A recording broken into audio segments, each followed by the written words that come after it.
aussi, sachez quelque chose, c'est qu'il y a deux mots qui sont utilisés généralement, vous savez, pour dire siyam, enfin pour dire le jeûne en fait, t'as le mot siyam et t'as le mot saoum. Il y a une différence entre ces deux mots-là, qu'on se le dise. Le siyam, c'est vraiment le jeûne en fait, hein, comme le jeûne du ramadan, on dit qu'on fait le siyam, mais il est utilisé pour ça. Et on a le mot aussi saoum qui est utilisé, mais le mot saoum, il peut être aussi utilisé dans le sens, écoutez bien, de silence, comme c'est le cas dans le Coran.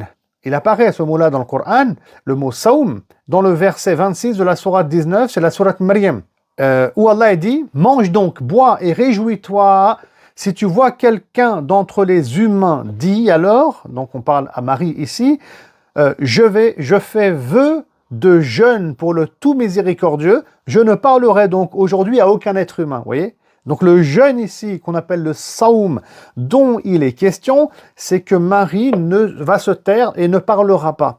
Hein, et c'est pour ça que quand elle va se présenter avec le bébé qui est Isa, donc Jésus, face donc à son peuple, hein, ils vont lui dire que bon, que c'est pas normal, c'est une fille pas bien finalement, elle a eu un enfant, c'est qu'il perd, c'est pas légitime, etc.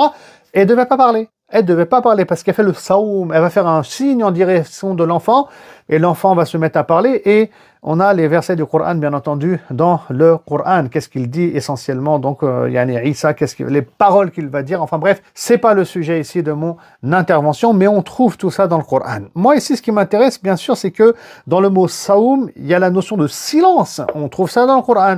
Dans le mot siyam, il y a essentiellement la notion de jeûne, mais c'est la même racine au final. Et c'est pour ça que, je le dis dès maintenant, mais on va le décortiquer davantage, Inch'Allah Ta'ala, très prochainement, c'est que le mois du Ramadan, on fait donc le siyam, donc on ne mange pas, on ne boit pas et pas de rapport charnel pendant la journée. Ah ouais, mais il faut faire du saum aussi, c'est essentiel. Le prophète, il a insisté dessus, c'est-à-dire se taire, corriger sa langue.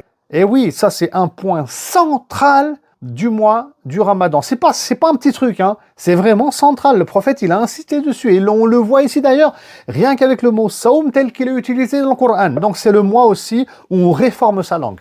Donc je le ressoulignerai avec d'autres hadiths, Inch'Allah Ta'ala, au moment venu. Non. Alors maintenant, pourquoi on doit jeûner pendant le mois du Ramadan? Quel est l'objectif qu'on vise?